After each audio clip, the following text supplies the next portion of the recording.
Clara Whitmore stood at her kitchen window, rifle in hand, watching a dust cloud grow against the evening sky. 7 riders approached her isolated cabin, 40 miles from the nearest town, where no roads led and travelers rarely passed. Men didn't find her home by chance. Her grip tightened on the rifle, a familiar weight earned through hard years alone after her husband Thomas's death. Survival out here meant being ready for anything. The riders drew closer, their faces clear in the fading light, hard men with trouble in their eyes. The leader, a tall man with a scar down his left cheek, dismounted first. Clara didn't know his name was Dalton Keene, but she recognized the way he eyed her cabin, like a predator sizing up prey. "Evening, ma'am," he called, tipping his hat with mock courtesy. "We've ridden hard for 2 days. Any chance you've got room for weary travelers to rest?" Clara stayed by the window, hand on her rifle. Honest men asked for water or directions, not a night's stay in a lone woman's home. "I don't take in strangers," she said, voice steady. Dalton's smile didn't reach his eyes. "That's not neighborly. We just need a warm place to sleep." "No trouble." Behind him, the 6 others fanned out, not like tired men but like wolves circling a kill. Clara had seen that movement before in the wild. "It never ended well." "My answer stands," she said. Dalton's smile vanished. "Ma'am, I wasn't asking." Clara stepped back, mind racing. 7 armed men against 1 woman, with help a day's ride away. No one would hear her scream or find her body for weeks. They knew it, and they expected her to know it too. But they'd miscalculated. They thought her solitude made her helpless. They didn't know she'd spent 3 years mastering this land, every hiding spot, every advantage. She'd sworn over Thomas's grave to never be a victim. Would 7 men be enough to break that vow? The rifle held 6 rounds for 7 men. Poor odds, but Clara's strength wasn't in numbers, it was in her mind. "We're coming in," Dalton announced, dropping all pretense. 3 men moved to the front door, 2 circled to the back, and 2 stayed with the horses, hands on their guns. These weren't travelers, they were predators who'd done this before. Clara moved silently through her darkened cabin, built by Thomas for defense. She reached a loose floorboard hiding dynamite, matches, and kerosene, Thomas's precautions for clearing stumps or surviving threats. Boots splintered the back door. "Find her," Dalton barked. Clara grabbed the dynamite and kerosene, knowing every creak of her home while the intruders stumbled blindly. She had moments before they found her behind the stone fireplace. Thomas had drilled her for this. "Don't fight fair," he'd said. "Fair fights are for those with choices. You'll only have chances." A lamp flared in the kitchen, one of them had found her oil. "She's here somewhere," Dalton growled. Clara struck a match, her first chance igniting. The men expected a cowering woman, not one who turned her home into a fortress. Then she heard it, laughter from her bedroom. "Boss, look, a wedding dress. She's been missing a man." The cruel chuckles confirmed their intent. They hadn't stumbled here, they'd hunted a lone woman to prey on. Clara's fear hardened into resolve. She lit a dynamite stick, its fuse hissing, and rolled it toward the kitchen. 30 seconds, check behind the fireplace, Dalton ordered. Footsteps neared.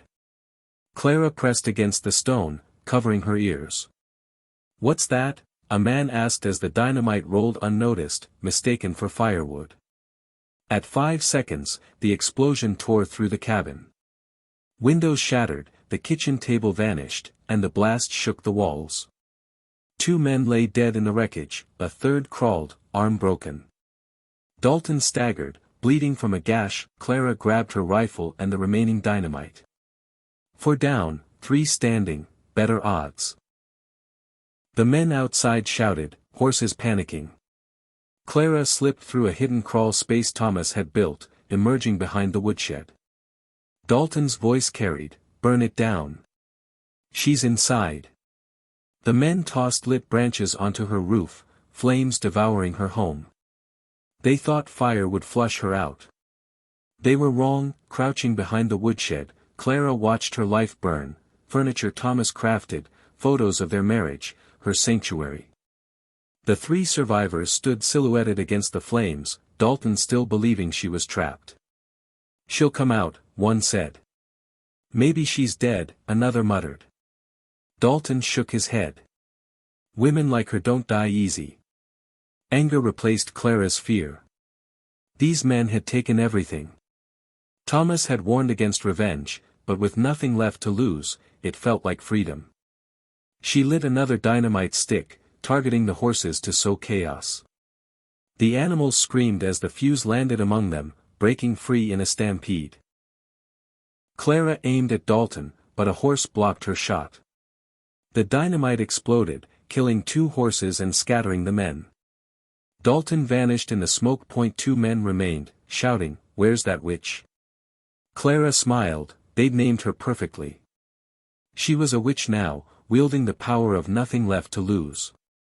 1 dynamite stick remained, but before she could act, Dalton's voice came from behind. "Looking for me?" He stood 10 feet away, gun aimed at her heart, his scarred face twisted in a devilish grin. "Drop the rifle and dynamite." "Slow." Clara saw her death in his eyes but also his overconfidence. "Women like you fight pretty," he sneered. "Makes it interesting." She raised her hands, rifle in one, dynamite in the other. "You want them? Take them. Drop them," he growled. Clara smiled. "Did you count the seconds on the last explosion?" 30 from light to blast. Her voice was calm. "I lit this one 40 seconds ago." It was a lie, but Dalton's eyes widened in panic. He fired as Clara dove behind a water barrel, the bullet splintering wood. She fired back, hitting his shoulder. He staggered toward the burning cabin, screaming, "You crazy witch." Clara lit the final dynamite, counting aloud, 29. 28, Dalton and his men fled toward the tree line, abandoning their hunt. At the last second, she threw the dynamite short, the blast knocking them down but sparing their lives, a warning. As they vanished into the dark, Clara stood amid her ruined home. The cabin was ash, her horses gone, but she was alive. She discovered her strength, not just surviving, but winning against impossible odds. At dawn, Clara sat on a fallen log, rifle across her knees, surveying the smoldering ruins. 3 bodies lay in the wreckage, men who'd never harm again. She felt no joy, only necessity. Dalton and his survivors were out there, but they'd learned not every lone woman was prey. In the ashes, she found a small box under her bed's iron frame, holding Thomas's ring, the land deed, and $43. It was enough. Hoofbeats approached. Pete Morrison, a neighbor from town, arrived, drawn by the smoke. "Saw it from 15 miles, he said, eyeing the devastation. 7 men came calling, Clara replied. "For stayed permanently." Pete nodded, understanding. "Rebuild?" Clara looked at the ruins, memories of joy and violence intertwined. "No. This chapter's done."